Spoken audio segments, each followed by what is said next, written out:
कहानी शुरू होती है दो प्यारी लड़की से जो कि अपने कमरे में खेल रहे हैं।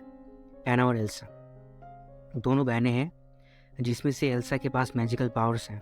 एना के पास पावर्स तो नहीं है, लेकिन वो अपनी बहन से बहुत प्यार करती है। दोनों खेल ही रहे होते हैं, इतने में उनके पिता एग्नार और उनके माँ हिदुना उस कमरे में आ जाते हैं, जो कि राजा और रानी थे एरेंडल राज्य की। उनके पिता दोनों बहनों से पूछते हैं कि वो क्या खेल रहे हैं। वो बोलते हैं इंचेंटेड फॉरेस्ट। उनके पिता बोलते हैं तुम्हारा इंचेंटेड फॉरेस्ट वैसा नहीं है जैसा मैंने देखा था। ये बात सुनकर वो दोनों बहनें चौंक जाते हैं और उस फॉरेस्ट की कहानी सुनने के लिए बेताब हो उठते हैं। तो फिर उनके पिता उन्हें इंचेंटेड फॉरेस्ट की कहानी सुनाने लगते हैं।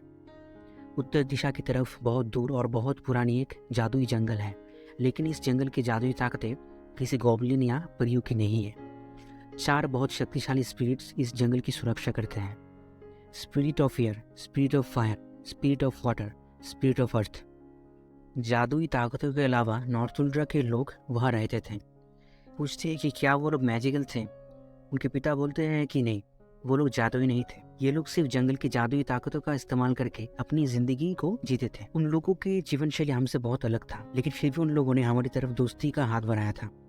इसके बदले में तुम्हारे दादाजी यानी कि मेरे पिता किंग रुनार्ड उन्हें एक बहुत ही बड़ा डैम बनाकर दिए थे, ताकि उनकी जिंदगी और भी आसान हो सके। ये डैम एरेंडल राज्य और नॉर्थुल्ड्रा लोगों के बीच शांति का प्रतीक था। एक दिन किंग रुनार्ड उनके कुछ सैनिकों को लेकर नॉर्थुल्ड्रा लोगों के साथ सेलिब्रेट करने के लिए उस जंगल में जाते हैं, जिनमें प्रिंस एग्नार भी शामिल थे। सभी लोग जंगल की मैजिकल पावर्स का मजा ले रहे थे, सब बहुत खुश थे। लेकिन अचानक प्रिंस एग्नार नोटिस करते हैं कि पता नहीं क्यों सब आपस में लड़ने लगे। वो एक बहुत ही खतरनाक जंग थी। उस जंग की वजह से जंगल की जादुई ताकतें बहुत गुस्सा हो गए और वहां मौजूद सभी इंसानों पर कहर बरसाने लगे। इतने में किंग रुनार्ड और नॉर्थुल्ड्रा लोगों के सरदार जंग के दौरान खाई में गिर के मर गए। दूसरी तरफ प्रिंस एग्नार चोट खाकर बेहोश हो जाते हैं, लेकिन बेहोशी की हालत में उनको एक अजीब सी खूबसूरत आवाज सुनाई देता है। वो आवाज इतनी खूबसूरत थी कि जैसे वो स्वर्ग से सुनाई दे रही हो। और फिर किसी ने उन्हें उस जंगल से बचाकर बाहर निकाला।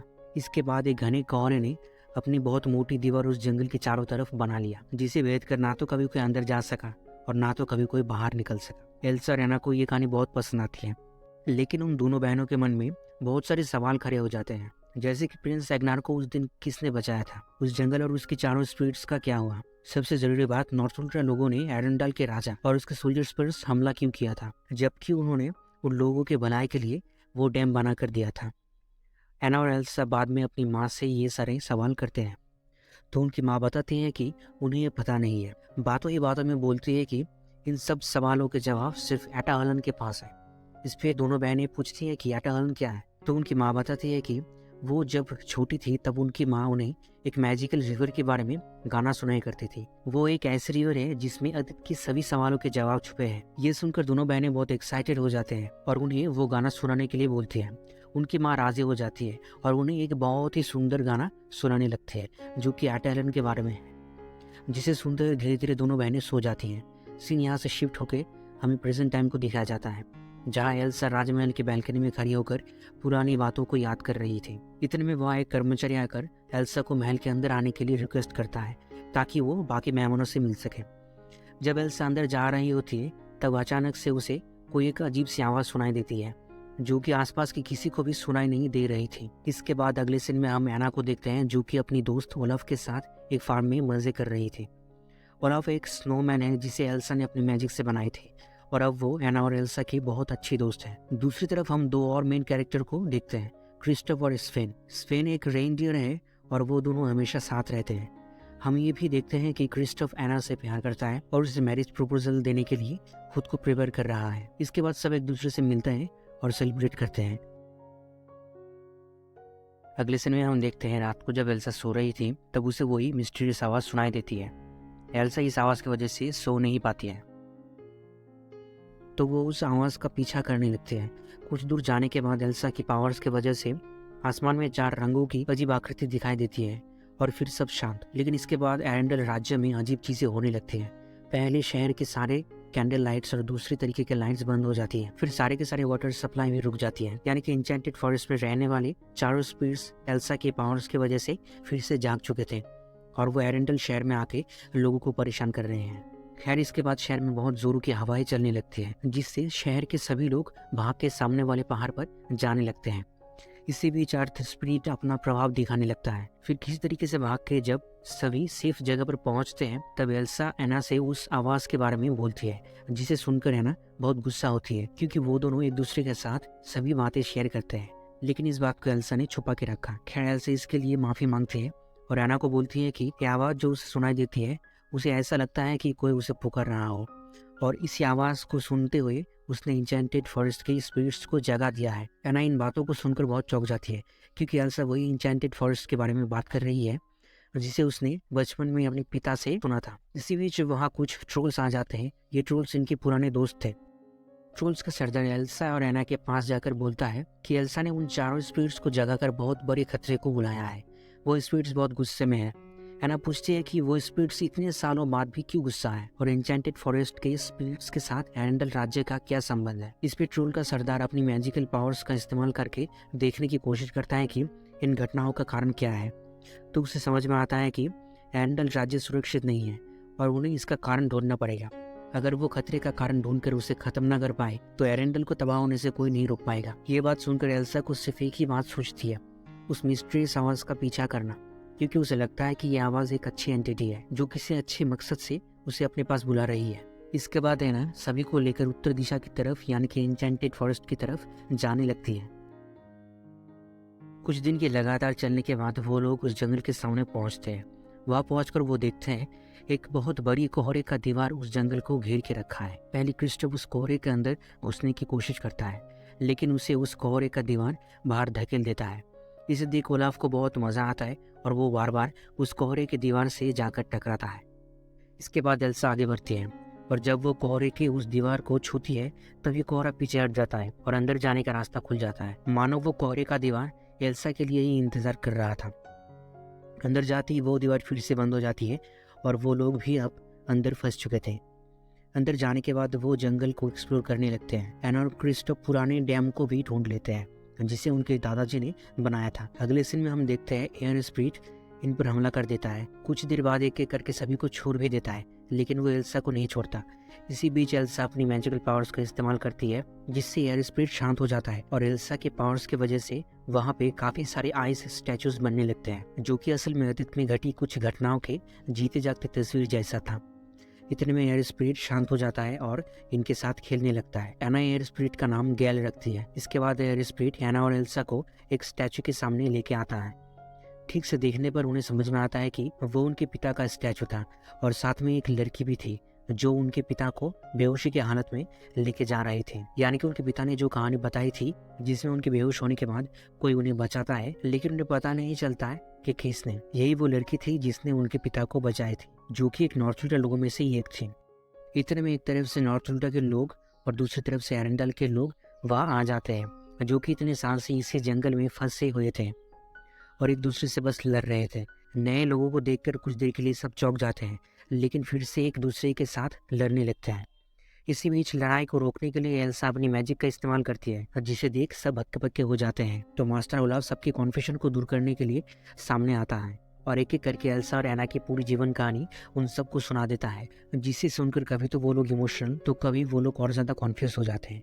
इस कहानी को सुनकर एरेंडल के सिपाहियों को समझ में आता है कि एल्सा एरेंडल की क्वीन है। इतने में एना लेफ्टिनेंट मैटियस को पहचान लेती है, जो कि उनके पिता किंग एग्नार के ऑफिशियल गार्ड थे। एल्सा उन्हें बताती है कि कोई आवाज उसे बार बार इस जंगल में आने के लिए बुला रही थी और उसे लगता है कि वो आवाज उसे रास्ता दिखा रही है जंगल को फिर से आजाद करने के लिए। अगर वो लोग उसकी मदद करें उस आवाज को ढूंढने में तो शायद सब कुछ पहले जैसा हो सकता है। इतने फायर स्पिरिट उन सब पर हमला कर देता है और सब इधर उधर भागने लगते हैं। एल्सा उस फायर स्पिरिट का पीछा करने लगती है। कुछ समय में वो स्पिरिट एक जगह जाकर फंस जाता है और इसके बाद वो फायर स्पिरिट जब शांत होता है तो हम देखते हैं कि वो एक छोटा अद्भुत सा दिखने वाला प्राणी है। पहले तो वो एल्सा पर हमला करता है, लेकिन बाद में वो एल्सा को पसंद करने लगता है और आखिरकार फायर स्पिरिट भी शांत हो जाता है। इसके बाद वहाँ एना आ जाती है, जो कि एल्सा पर बहुत गुस्सा करती है इतना खतरा उठाने के लिए। इतने में नॉर्थ उल्टा के कुछ लोग एना के पहने चादर को पहचान लेते हैं और बोलते हैं कि ये उनके लोगों के बनाए चादर है। एना बोलती है कि ये उनके माँ की। फिर वो दोनों सब समझ जाते हैं। वो सब उनके पिता के स्टैचू के पास जाते हैं, जहाँ हम देखते हैं कि वो लड़की जिसने उस दिन उनके पिता की जान बचाई थी, उसने भी वही चादर पहनी हुई थी, यानी कि वो उनकी माँ ही थी। ये सुनकर सभी नॉर्थ के लोग समझ जाते हैं कि ये उन्हीं में से एक है और फिर उन्हें अपना लेते हैं। एल्सा उन सब से प्रॉमिस करती है कि वो फॉरेस्ट को आजाद करके रहेगी और एरेंडल को भी दोबारा बसाएगी, और इसके लिए उसे उसी आवाज का पीछा करते हुए उत्तर दिशा की तरफ बढ़ना होगा। नॉर्थ उल्ट्रा के लीडर बोलती है कि रात के समय उत्तर दिशा की तरफ जाना ठीक नहीं, क्योंकि इस वक्त वहाँ अर्थ जायंट्स घूमते हैं, उन्हें कल सुबह निकलना चाहिए। इसके बाद सब नॉर्थ उल्ट्रा लोगों के छोटे से विलेज में जाते हैं और वहाँ रेस्ट लेते हैं। विलेज में क्रिस्टोफ को एक दोस्त मिल जाता है जो कि उसी की तरह रेनडियर्स के साथ रहता है। बातों ही बातों में क्रिस्टोफ उसे एना के बारे में बताता है कि वो उसे बहुत प्यार करता है, लेकिन उसे नहीं पता कि वो इसे कैसे मैरिज के लिए प्रपोज करे। ये बात सुनकर वो लड़का उसकी मदद के लिए राजी हो जाता है और उसे विलेज की दूसरी तरफ लेके जाता है। इधर एल्सा विलेज की एक लड़की के साथ बैठकर चारों स्पिरिट्स के बारे में बात कर रही थी।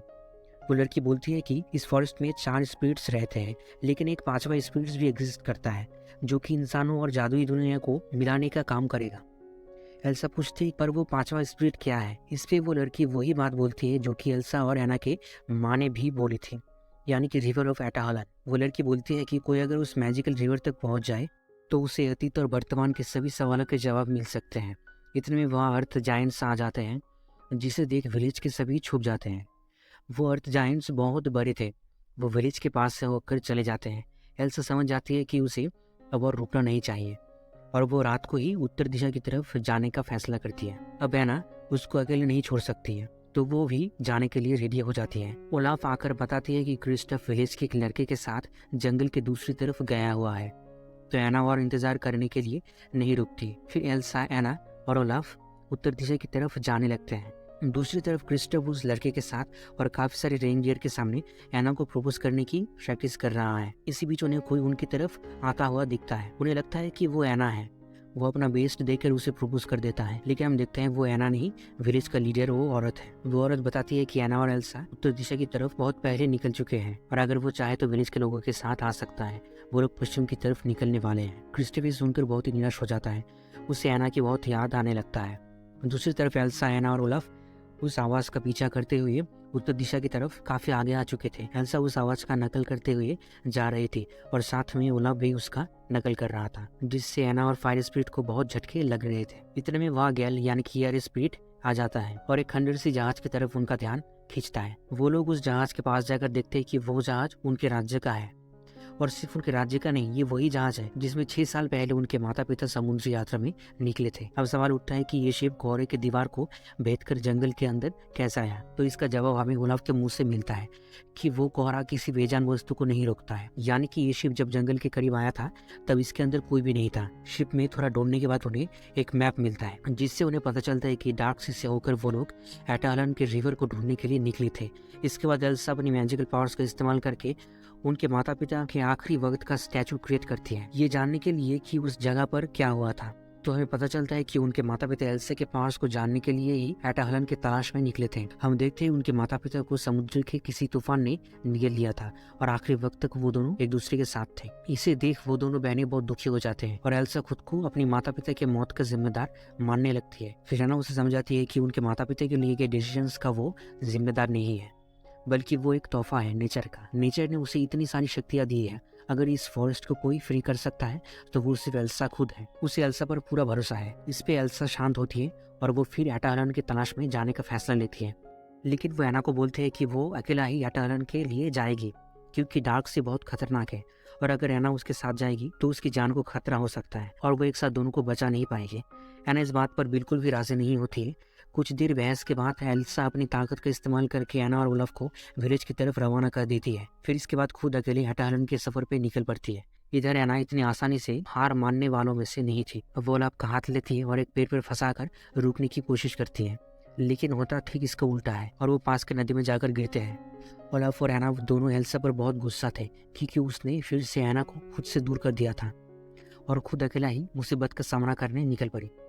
बातों ही बातों में एना नोटिस करते कि वो जिस जगह से होकर जा रहे थे वहाँ पर बहुत सारे अर्थ जायंट्स सो रहे थे। वो दोनों किस तरह चुपचाप वहाँ से निकल जाते हैं और नदी के साथ लगे हुए एक गुफा में जाकर निकलते हैं। दूसरी तरफ हम देखते हैं एल्सा डार्क सी को पार करने की तैयारी कर रही है। डार्क सी किनारे से ही बहुत भयानक दिख रहा था, लेकिन एल्सा हिम्मत जुटाकर अपनी पावर्स का इस्तेमाल करते हुए आगे बढ़ने लगती है। लेकिन समुद्र के बड़े बड़े लहरें उसे किनारे पे वापस ढकेल रहे थे। काफी बार कोशिश करने के बाद एल्सा कुछ दूर आगे बढ़ जाती है, लेकिन फिर से एक बड़ी लहर आता है और एल्सा उस लहर के जपेट में आ जाती है। एल्सा जब पानी के अंदर थी तब वहां पर एक घोड़ी की आकृति दिखाई देती है। ये और कोई नहीं, एन्चेंटेड फॉरेस्ट की वाटर स्पिरिट है। पहले तो वो एक बेकाबू घोड़े की तरह एल्सा पर ही हमला कर देता है, लेकिन कुछ देर तक लड़ाई के बाद एल्सा किसी तरह से उस पर लगाम लगा ही देता है। इसके बाद वाटर स्पिरिट खुद एटर्न की रिवर तक एल्सा को लेके जाता है, जहां हम पहली बार एटर्न की आइलैंड को देखते हैं, जो कि पूरी तरीके से फ्रोजन है। वाटर स्पिरिट एल्सा को वहां तक पहुंचाकर वहां से चला जाता है। वहां पहुंचकर एल्सा को वो मिस्टीरियस आवाज फिर से सुनाई देता है और वो उसका पीछा करते हुए गुफा के अंदर चली जाती है। गुफा के अंदर जाकर एल्सा को अपनी माँ की मेमोरी दिखती है और वो मिस्टीरियस आवाज एल्सा के चारों तरफ घूमने लगती है। यहाँ पे हमें बहुत चौंकाने वाली बात समझ में आती है कि पांचवा जो स्पिरिट है वो और कोई नहीं, एल्सा खुद है, क्योंकि वो एकमात्र इंसान है जो मैजिकल पावर्स को ओन करती है और वही जादू की दुनिया और इंसानों की दुनिया को मिला सकती है। फिर एल्सा और भी अंदर तक चली जाती है, जहाँ फाइनल उसके अपनी एना और अपनी माता पिता की सभी मेमोरीज उसके सामने खुद को उजागर करने लगता है। एल्सा के अच्छे बुरे सभी मेमोरीज उसके सामने दिखाई दे रहे थे। फिर सामने आते हैं किंग रोनाट, यानी कि एल्सा के ग्रैंडफादर। यहाँ पे हमें पूरी सच्चाई पता चलती है। हम देखते हैं किंग रोनाट को कभी नॉर्थुल्डर के लोगों पर भरोसा था ही नहीं। उनके एक सैनिक उन्हें आकर बताता है कि महाराज, नॉर्थुल्डर के लोगों ने ऐसा कुछ किया ही नहीं जिससे कि उन पर भरोसा ना किया जाए। इस पे किंग रोनाट बोलते हैं, नॉर्थुल्डर के लोग जादुई ताकतों पर भरोसा करके अपनी जिंदगी जीते हैं और जो मैजिक पर भरोसा करते हैं वो खुद को हमेशा ही दूसरों से ज्यादा शक्तिशाली मानते हैं और शायद ये सोचते होंगे कि वो किंग को भी हरा सकते हैं। यहाँ पे किंग रोनाट की इनसिक्योरिटी साफ साफ दिखता है। किंग रोनाट ये भी अपने सैनिक के आगे रिवील करता है कि उन्होंने उस डैम को सिर्फ इसीलिए बनाया था ताकि जंगल में पानी सही से ना पहुंच सके। इससे धीरे धीरे फॉरेस्ट में पानी की कमी होगी और नॉर्थुल्डर के लोग कमजोर पड़ जाएंगे, जिससे आखिरकार उनका सर किंग के सामने अपने आप ही झुक जाएगा।